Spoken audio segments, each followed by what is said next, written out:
A doula is a non-medical person who assists a woman before, during, or after childbirth, as well as her husband and/or family, by providing physical assistance and emotional support.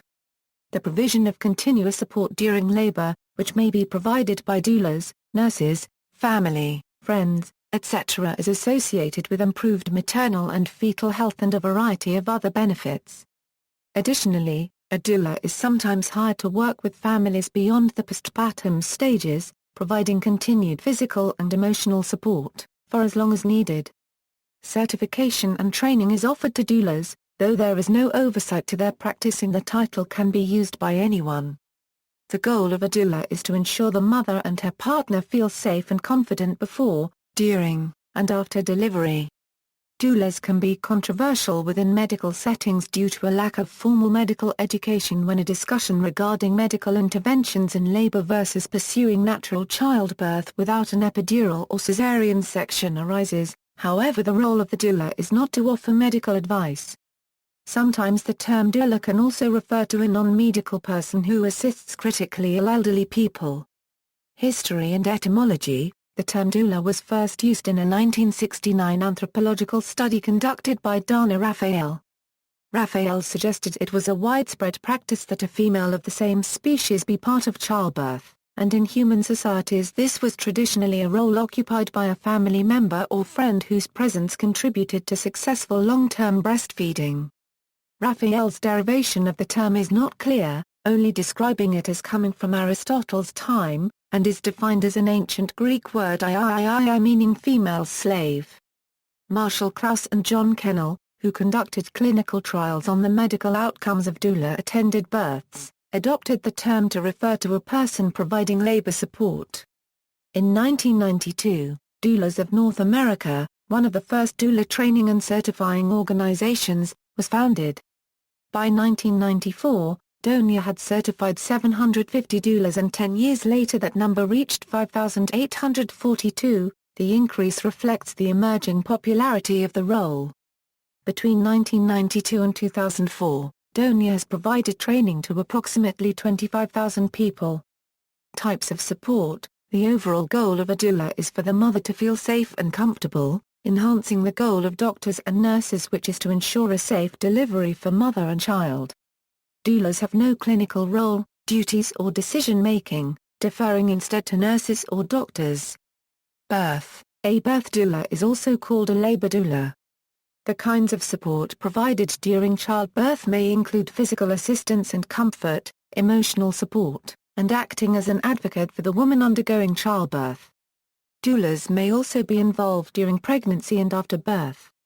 Most doula-client relationships begin a few months before the baby is due. Before the labor, the doula and the family can develop a relationship where the mother and her partner feel free to ask questions and express fears and concerns, and where the mother can take an active role in creating a birth plan.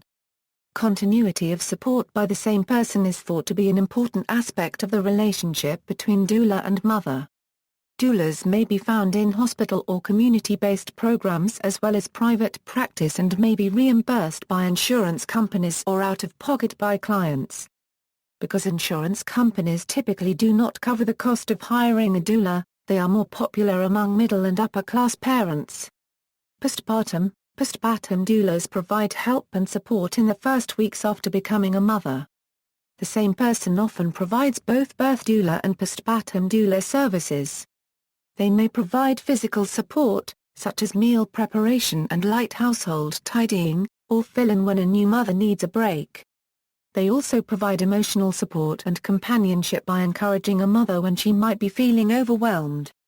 Antepartum. An antepartum doula provides help and support to a mother who has been put on bed rest or is experiencing a high-risk pregnancy.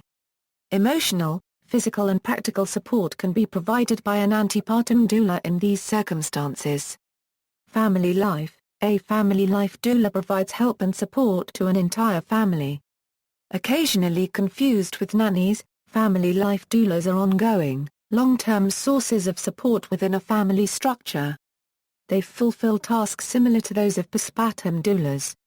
Additionally, they care for children while providing emotional support, encouragement, companionship, and, if requested, Guidance to new mothers.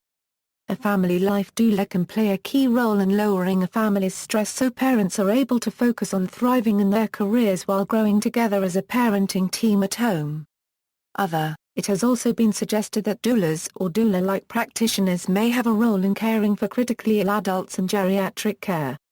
Medical aspects. Continuous support during labor provided by doulas have been associated with improved outcomes for both mothers and children. There is research to support the beneficial effects of doulas on both maternal and newborn or infant health, including shorter delivery, fewer caesarean sections and complications, the use of fewer medications and fetal extraction tools, less time in neonatal intensive care units, positive psychological benefits for mothers, more satisfying birth experiences, and increased breastfeeding. Cross-country research on the effects of doulas on childbirth and postnatal care is complicated by the variety of settings, cultures and medical systems of individual countries and characteristics of patients. These benefits appear to be contingent on the doula providing continuous rather than intermittent assistance, have some medical training and on the specific social and cultural setting within which their services are provided. This may be due to doulas providing intermittent assistance being experienced midwives who focused less on social support and more on medical aspects of delivery. Women with less education, lower incomes, less preparation for childbirth and those lacking social support may experience greater benefits from doula care than other groups. However, some medical institutions have banned doula participation citing that doulas can cross the line during delivery, endangering mother and child. Some doula clients have also found their doulas carried personal agendas into the birthing room that were contrary to their wishes and a risk to their health. Though the American College of Obstetricians and Gynecologists has no official position on doulas, during an interview the ACOG's chairwoman of the Academia Euro Unregistered Trademarks Committee on Obstetric Practice Sarah Kilpatrick, stated while doulas may be helpful there are some who try to interfere with the medical aspect of delivery. Doulas may also oppose the use of any infant formula, medications or medical interventions during childbirth, refusing work with mothers who decide to have an epidural or otherwise do not undertake natural childbirth.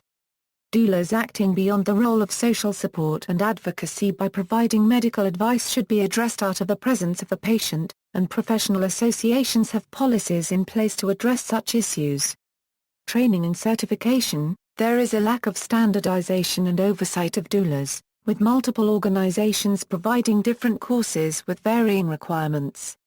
There is no formal or universally recognized certification process or training requirements, and anyone can refer to themselves as a doula. No academic credentials such as a college or university diploma, or high school equivalency are required.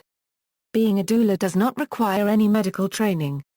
In North America, training generally takes the form of a 2 to 3 day seminar, and some experience with childbirth.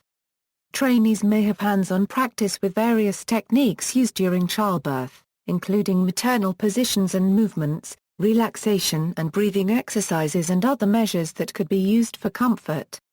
Certification can occur through organizations at various levels and some require positive evaluations from medical professionals. Certification may also require, in addition to attending a training course, time spent working or learning about maternity care and childbirth classes and possibly a written exam. Research also supports the use of female friends or relatives, after minimal training, as a low-cost alternative to professional doulas. Some doulas train through distance education. Disputes between doctors, nurses and doulas have been described as a turf battle, though it is also recognized that doulas and nurses can occupy complementary roles that provide opportunities for mutual learning and assistance. Some hospitals have created internal doula training programs to reduce conflict between doulas and medical staff. See also, birth attendant, references. Further reading, Klaus, M.H. Kennel J.H. Klaus P.H. The Doula Book, How a Trained Labor Companion Can Help You Have a Shorter, Easier, and Healthier Birth. Da Capo Press.